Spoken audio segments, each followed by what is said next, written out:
What is a sexless marriage? How common is it? And what can you do about it? I'm Dr. Rena Malik, urologist and pelvic surgeon, and today we're going to be talking all about sexless marriage. So how do you really define a sexless marriage? Well, there's no real definition, but researchers have defined sexless marriages as having sex less than 10 times a year.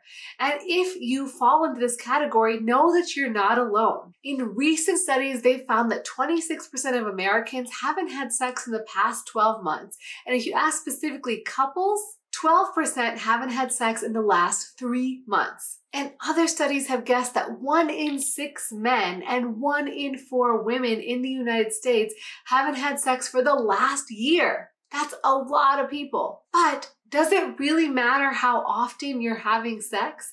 When you ask people what the average number of times people are having sex that are in relationships, it's about once a week. And that number changes over the course of your lifetime. Younger people in their 20s, the average number is about 80 times a year. But does it really matter? Does having sex more often with your partner matter? Well, if it's bothering you or your partner that you're not having sex enough, well, of course it matters.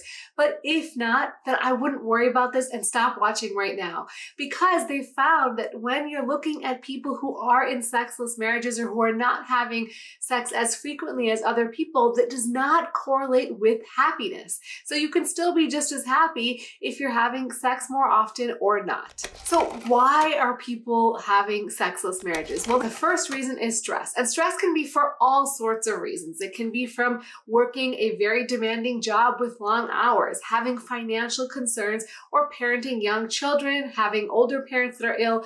There's so many things. But particularly in the millennial generation, we are seeing some patterns emerge. And we found that millennials are already behind prior generations. They're later to get married, later to buy a home, and have more financial stress than the generations above them. They also have more student debt than the generations before them, and hence they're having more financial concerns just because of having debt to pay off.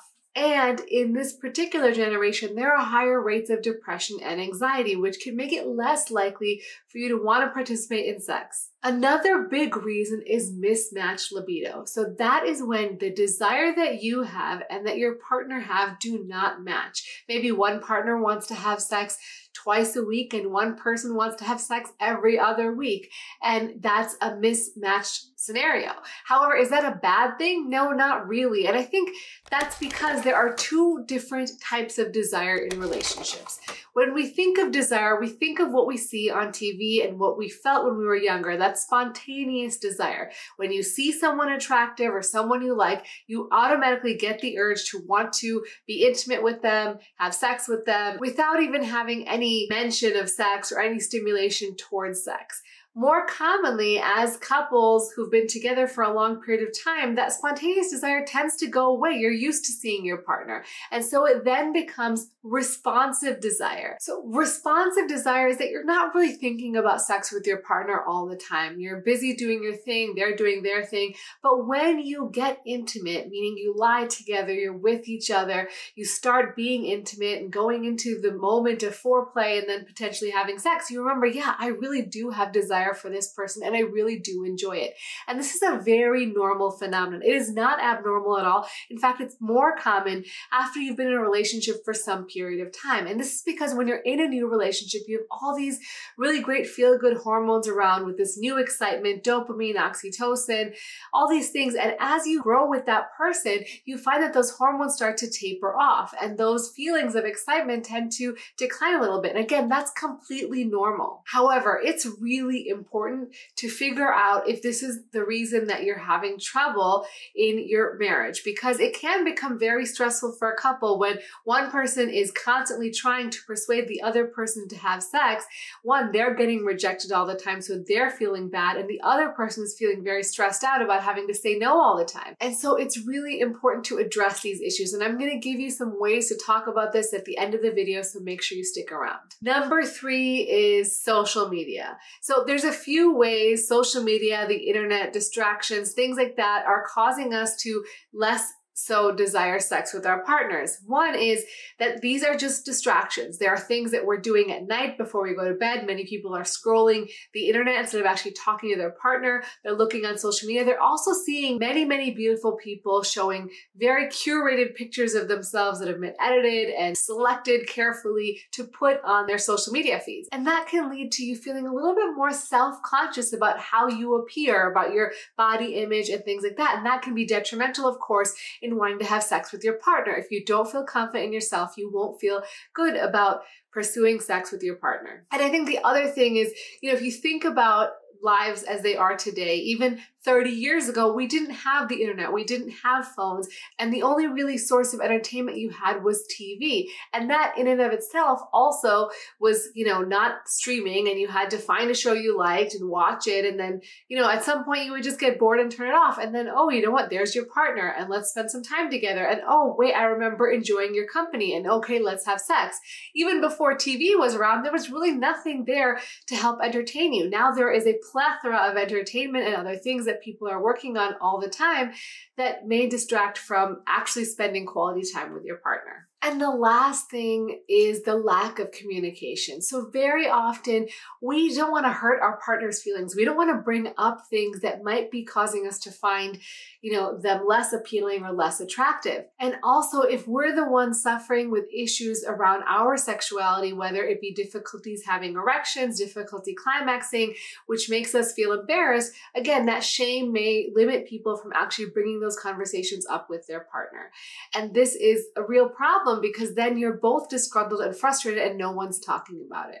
So that brings me to, how can you repair this problem if you're having an issue with your partner? Well, the first thing is you gotta talk about it, right? You gotta have a conversation with your partner. You wanna do it in a neutral place where you're both relaxed, you're not stressed, you're not worried about performance, or maybe just tried to have an intimate moment and it didn't go as expected. That's not the right place to bring it up. And it's really important not to be accusatory. You can give your perspective. Say, I feel this way. This is how I feel. But don't make it on them. It's not because they always say no, or because they do this or they do that. That will not lead to a productive conversation. And don't expect for it to happen all at once. It may take several small conversations, but it's important to stick with it, because this is your relationship. And if you want to have an intimate, happy relationship, this is an important part of it. And communication is key for having a great sex life. Number 2 is schedule time for intimacy. So on this channel, I have previously said to schedule sex, but I've realized after learning from some other people that scheduling sex is actually somewhat stressful for people, but scheduling time for intimacy is not. Scheduling time for intimacy where sex may or may not happen, but you're actually dedicating time during the week to spend quality time with your partner without distractions, can be really meaningful in helping you rekindle that responsive desire and have an excitement for being together. If you remember when you were dating and you got really excited about that date you were going to have with your partner, you didn't necessarily know that it was going to lead to sex, but you were excited just to have time with them. And you need to kind of rekindle that. Put it on the calendar, make it a recurring thing. And lastly, remember that there are a lot of things that can affect someone's sex drive. It can be hormonal problems, it can be body image issues, it can be medical conditions or medications that someone's taking. It can be just someone's feeling situational grief about something that's going on in their life. And so it's important to leave space for them to bring that up with you and realize that everyone has their own story and they may not have felt comfortable sharing it with you at that moment in time. And that's okay. But the important thing is for them to feel safe and supported, and you to give them time to reach you where you are. All right. I hope you guys found this helpful. If you enjoyed my channel, please make sure to subscribe and share this channel with your friends. If you want a reminder to take care of yourself, then check out my merch. We have water bottles as well as coffee mugs. And always remember to take care of yourself because you're worth it.